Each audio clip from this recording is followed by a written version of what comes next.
અમદાવાદના કચરો વીણતી બે મહિલાના મૃતદેહ મળતા ચકચાર મચ્યો છે। વાસના નજીક બે મહિલાના શંકાસ્પદ હાલતમાં મૃતદેહ મળ્યા। કચરામાં બે મહિલાના મૃતદેહ મળતા પોલીસ દોડતી થઈ। બંને મહિલાઓના શરીર પર ઈજાના નિશાન પણ મળ્યા છે। પોસ્ટમોર્ટમમાં તીક્ષ્ણ હથિયારથી હત્યા કર્યાનો રિપોર્ટ આવ્યો છે।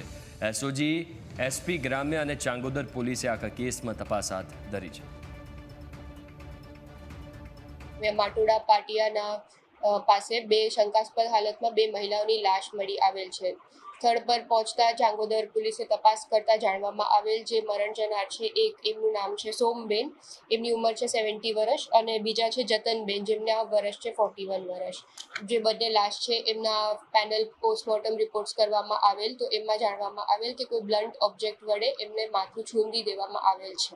જે બંને મહિલા છે એ માટોડાના જ રહેવાસી છે અને બંને પોતાનું ગુજરાન કચરો વીણીને કરે છે અને નિત્યક્રમ મુજબ સવારે રોજ 8 વાગે જે રૂટીન જગ્યા છે ત્યાં નીકળેલા હતા। તપાસમાં અત્યારે અમે એફએસએલ અધિકારી, ડોગ સ્ક્વોડ, ફિંગરપ્રિન્ટ અને પેનલ પોસ્ટમોર્ટમ તથા વેરિયસ ટેકનિકલ હ્યુમન સોર્सेस, સીસીટીવીની મદદ અને અત્યારે એસઓજી, એલસીબીની ટીમ સાથે ચાંગોદર પોલીસની ટીમ બી સતત તપાસમાં રહેલ છે।